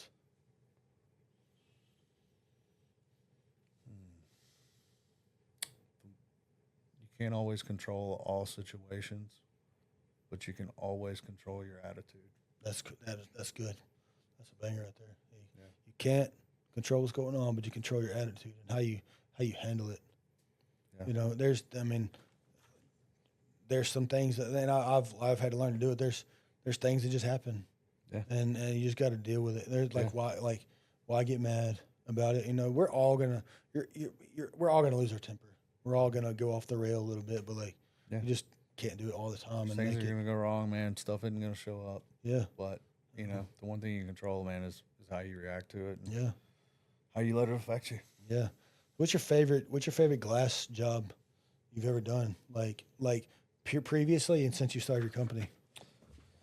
Man, I like the aesthetic stuff. Yeah. You know, Shot's got some Airbnbs up in Nashville, and we just got done doing some balcony rails around the pools. Oh, those are cool. And dude, it's just pretty. It's slick. You know, it looks good.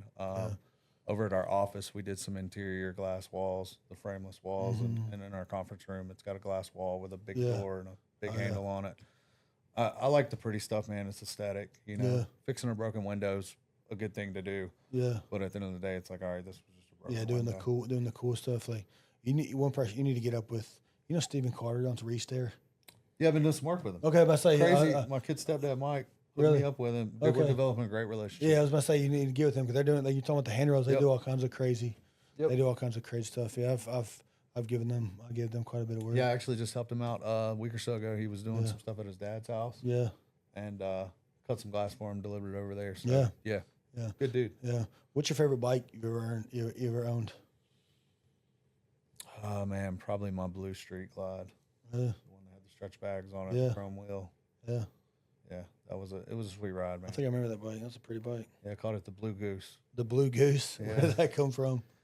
You know, Garrett Milliken had a yellow road glide, and we called it Big Bird. So it was Big Bird and Blue Goose, man. That's funny. We cut up on those things, man. It was a lot of fun. Yeah, it's so funny. Like when when in the the bike scene, like all it takes is one friend to get one, the next friend wants to get one. Well, Joey Tinker got a Harley, then Chris Edwards got one. I don't know if you remember that, but he got that one that had the big upper bag on the back of it, and they were like, "It's my trunk." Every time he rolled up, he started like making fun of himself. But Chris Edwards, he's just an idiot. Period. But like, he was like, "You like my trunk?" I was like, "You like your what?" He's like, "Yeah, my trunk, man." Like, put your stuff in there. Exactly. He's so funny. But So, what's one tool you can't live without? One tool you can't live without. Pen and paper, man. Yeah. I'm old school. Yeah. Graph paper, write it out. Yeah. Yeah, see. I got it in my backpack right now. Yeah. Got a sheet of graph paper and a pen. Yeah. One of your Homeway pens, actually. Really? Nice. Yeah. Well, you can get some more when you leave here. Yeah, appreciate it. But there's like, especially like I learned like in the countertop world, like when I used to do business with a big company, and they brought out this laser thing, and they set up this laser thing and did it, and it was great. And now the company I work with now, they do kind of stuff old school. Like they still go out and make like cardboard templates and stuff like that. And their shit's almost always right. So the old school way may be just the way to do it sometimes. Yeah, I mean, there's pros and cons to the technology, but like my pen and paper, the battery's not going to die on it. Yeah, that is very true. This is funny. There's a company, there's a roofing company in town that I don't know if they still do it, but they used to only hand nail roofs. That's one thing. I've seen videos of guys doing that. They only hand nail roofs. And the way they have their guys have these chest rigs and they how they do their nails and stuff, and it's weird. It's still all in the roofing world. Not too many Yeah, people look everybody's like running air us. guns, man. Yeah, Boom, boom, boom, boom. not too many people look like us putting on roofs anymore. And Yeah. and all their guys were staff guys, all these old school redneck white guys, and that's what they did. They hand bang roofs. And he was like, yeah, this hammer right here it'll never run out. You know, it ain't gonna run out of gas. This is gonna work. Yep. And one day we were putting, and me and a couple guys were actually putting a roof on a house, a little small house in the hood. It was like 15 squares. It was up and over. And I was talking shit about how stupid it was that these guys use hammer and nail for every single thing. And about the time I got done with that sentence, the line blew off the back of the air gun. And I go down there and I had to leave the job, go to Home Depot, get new fittings and everything to fix it. And I was just like, dude, like that is karma right there. And you're talking shit about the nail gun that just blows apart on you. You know, doing the exact thing that you told that the old man said that's the reason he don't use the nail gun. I think my pops for that, man. He was old school, you know. Yeah, old school, man. Those guys are, some of that old school craftsmanship is going away. Like there's this guy, you know what thatching, like roof thatching is. You know what? There's this guy that they do. You know that's what he does. He thatches roofs, and like there's obviously a super small market for that, but just the way he does it is so wild. Or those guys that do slate roofs. I mean, they got this weird hammer and this little bracket thing they put the slate on. That old school like craftsmanship is so wild. But like being an entrepreneur, you see guys that have been in the trades forever and ever and ever, and like these guys are still 60 years old hanging drywall. I'm just like, man, like how in the hell do you still do that for that long? But those guys, they just love it. They like working with their hands. And me and my wife talk about all the time. There's a place for everybody. Like somebody has to work at McDonald's. Somebody has to work there. Yeah. Somebody has to hang the drywall. Can't everybody be the boss? Everybody has a place, and that's the beauty of society. But what advice would you give to somebody to go out on their own in business? Have a plan, for sure. And not only have a plan, have the structure and support, because you're going to need it. Yeah. You know what I mean? Don't think that you can grow your way into it by just going out there and making money, because, man, something's going to go wrong. And have the tools and have the resources, have some, whether you got a financial loan, whatever you got to do, be sure you're set up out the gate to succeed. Yeah. Because it's a lot easier to keep going when stuff does go wrong, because it's going to. Yeah. Yeah. Do the work beforehand. I didn't do that when I started this business. Every dollar that we spent was dollar that we made. We obviously borrowed had some truck loans and things like that, but I didn't. It took me 6 years, about 5.5 or 6 years before I borrowed the first dollar of like capital, or we got a line of credit or anything like that. And that's important. Sitting here thinking, man, the other important things, like what you said, surround yourself with 4 other people that are already winning and what you want to do. Yeah. And that's what I started doing, man. When I would see you, man, I love the opportunity to talk to you. Yeah. I saw McCully in them. Yeah. Love the opportunity to talk to them, because I know those guys are already in the trenches of where I'm trying to get to. And, like you said, show me your 4 friends, I'll show you who you're going to become. You got to be careful. And you got to be careful too, just like, just because like you got to pick who those people are, because not everybody that's successful or is winning wants you to win as well. Not everybody wants you to win. Yeah. They think that they're the only ones that can win. Yeah. And somebody doesn't have to lose for you to win. That's the thing a lot of people are saying. Like, there's enough opportunity for everybody to just be overly successful if you'll put the work in. Yeah, like man, there's a couple guys on Facebook that I they're my direct competition. I love every single time I see their posts. Yeah. Like my buddy at True Vine. They do incredible work, man. Nick Sammons is an incredible guy. Yep. See him at the gym, and they're building a beautiful brand over there, and I love it. I like him. I love his stuff. guy with Sam's Construction.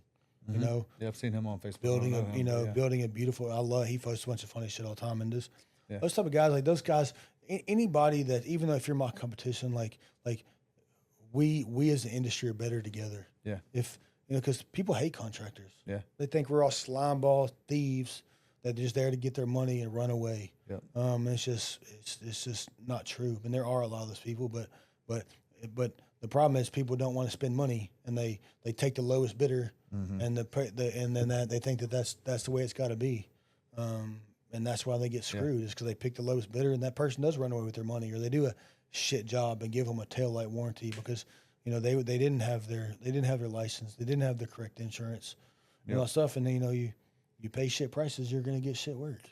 Yep, and then it's expensive to clean up. It is, it's expensive to do it again. Yeah, and I mean, touching on what you said, like, the guys that are in the same industry as you, I'll see things on Facebook, people looking for a recommendation. I'll tag 2 guys. Yeah. And I'll say, hey, either one of these, great guys, can't go wrong. Oh yeah, I do that. I do that all the time, man. People ask for, for roofing or just stuff that I don't do anymore. Like 2 big things that like people always ask about, like tile cleaning and stuff like that. Like I got a couple guys that do tile And they're cleaning, all gonna do a great job. Yeah. They're incredible. I say, give these 2 guys an opportunity in your business. They're both going to do you a crazy job. And they come to find out those guys are friends. They just happen to own they're being the same business. And And who knows? Maybe they get a project one day they need some help on. Exactly. Get too big, man. The power of collaboration is huge. So, man, where do you see Glass Brothers in 5 years? What's the goal? Man, kind of just tell you what the roadmap looks like. I'm heading to Nashville Friday. There's some projects already going up there. Yeah. Just with it being the closest city that touches Memphis that I can get back to, that's got tons of opportunities. Yeah. They might be building a thing or 2 up there every now and then. Yeah, there's a little bit of glass going on up Insane. there. But when I go there, man, it's like I just see dollar signs. But so the goal is to get cranking up there. Yeah. Obviously there's a lot of the guys that were in Southern that, like Armand in Atlanta. Yeah. Armand's my brother. Yeah. I told him, I said, dude, we get this thing rolling. I get the blueprint for it. Yeah. I'd love to, give you an opportunity to get something going there. So yeah, definitely grow, build a ladder, within that everybody can climb. Like I said, right now there's nothing to own. But I want sales guys to come in and eventually be general managers and eventually, be district managers and then eventually be partners. Yeah. You have to give people, they have to see, you can't just tell that sales guy, hey, if you work real hard, you could be my partner one day. You have to, there has to be that, like you're talking about, that roadmap and that ladder. It has to be on paper. Like the sales guy has to know that, hey, if you do good, then you can become the sales manager. Yep. And once you become the sales manager, you do really good at that job, then you can get promoted to be, store manager or whatever, general manager of that location. Yep. And then once we got 7, 8 locations, there's gonna need to be a big boss of those. And you got to set that roadmap for them to win. Yeah. And I mean, you get the opportunity by going where the opportunity is. You know what I mean? So because people aren't just gonna work hard for the spite. There are those unicorns that are going to go out there and work hard just to work hard because it's the right thing to do. Yeah. But the boss employee relationship is complicated because you have so many people that they are bosses. They tell their people, hey man, you work really hard. I'll give you a raise. I'll give you a promotion. Or da da da. And those people bust their ass and they never get it. So they're done. They give up. And then you have the people that they get it. Give me a promotion, man. I'll work harder. And one thing I've learned is money doesn't motivate people. Yeah. You cannot motivate somebody with money. You cannot take a lazy person and give them a raise and they be more motivated. They don't care. You reward it. You can't say, hey, if you have an employee that's not performing, man, if I give you $5 more, like, will you do better? Like, no, they're not going to do that. But there has to be the relationship of a progression. The employee has to understand that, hey, if I work hard, if I do more, if you want to be paid for more than you do, you got to be willing to do more than what you're paid for. Yep. But that has to come with an owner or a manager or a boss that respects that. You know, I tell my people, like if you work hard, I will give you a raise. Like these two people sitting right here running this show right here, when I gave them this job, I said, I want you to come to me in a year and tell me how much money you want to make, but I want you to work so hard and be so creative that I can't not give You it can't to you. argue it. I can't argue it. Yeah. Like, you know, if you come to me and say, hey, I want to make $100,000 this year, and I think, but all right, well, cool. Like, did our leads increase? Did our presence go up from previously? Like, did all these things happen? Yep. And if all those things happen, and you say, you gave me this, but I went above and beyond, and I did this. Now I think I deserve to be rewarded for that. When you do a good job too, man, of measuring that stuff, so that you can manage it. Yeah. Because what doesn't get measured doesn't get managed. Yep, you're right. You know, and that's something that I want to instill out the gate. It's like, hey, man, so and so did this much activity, and he's at the top of the board. Mm-hmm. Yeah. I wonder why. Yeah. You know what I mean? Because he did that much activity. Exactly. It all comes down to tracking, and you're doing having a good CRM. What CRM do you use? We're using Field Pulse. Yeah. Dude, reporting, huge, man. Yeah, every morning, even as a Exactly. salesperson, Yeah. I'm looking where I'm at. I'm looking how many days are left in the month. I'm doing the math. Yeah. I got to do this today if I'm hitting my goal. Yeah. What can I get? Like, in the marketing department, like marketing isn't just, making funny TikToks or putting some flyer out. Like marketing is measuring, how did all that stuff work? Yeah. Like, we did all this. Well, how many leads did we get? Did they convert? Where was the return here? Exactly. Were they good leads? Like all that stuff. And then your salespeople, like I had an interview for a salesperson before we came in here you can, like, if you don't manage your CRM correctly, your salesperson can look bad. Like if they set if there's an appointment that got set to them and then they go out to the appointment and the decision maker wasn't there, the homeowner wasn't there, or it's something like that. It's not that was never a good lead. So you can't tell me my closing percentage has to go down because I never had an actual opportunity to get that job. And that's a very small thing in the thing, but like managing your CRM and managing reporting and keeping your data is incredible. You have to do it if you want to grow and scale your business and be able to hold your people accountable. Like we have a couple of different dashboards that we have to manage. That's so. It is a pain in the butt, dude. But it's a lot of brain work, man. It is. We have our CRM dashboard that we manage. Then we have a dashboard for our marketing agency. Then we have another thing we do, and most of them have the same information, but it's who has access to information. And how does it convert? And we're doing the same. Like we run Spotio for my sales guys, which keeps up with all their canvassing and what businesses they visit and stuff like that. And it just holds everybody accountable. Mm-hmm. Yeah, like how can you? You can't. And that stuff's expensive. It is. It's so expensive. I'm learning that fast. Yeah. But without it, you're just kind of like you got a flashlight, but you got no batteries, and you're just in the dark. Yeah, because I can't like if we put all information into our in-house CRM that we use, but if we don't put the information into the like all the leads that come through our internet marketing, things like that, all that's tracked. And what I had explained to my team was, hey, it's in Albie, but if we feel like our internet marketing isn't working that well, and then we go to our marketing firm and I call our account rep and say, man, I think we haven't been getting very many leads, or they've been shit or whatever. Well, you know what she's gonna do? She's like, all right, well, let's go to the dashboard. And here's this whole dashboard that every single lead that we've sent you is still sitting here. All right. So if you don't move them through the pipe and then you don't, all right, well, that lead was bad, mark it bad. This lead was good, put it over here and put a dollar figure about it, because I can't hold my marketing team accountable and my marketing outside people accountable if we don't do all the numbers. So last question, what does Homeway Hustle mean to you? Man, Homeway Hustle means that I'm doing something right if I got the invite to sit in this room. That's, man, don't blow my head up like that, man. Dude, and this is a true story, man. Yeah. Month one of my business. Yeah. I'm sitting here putting goals out and just speaking things into existence.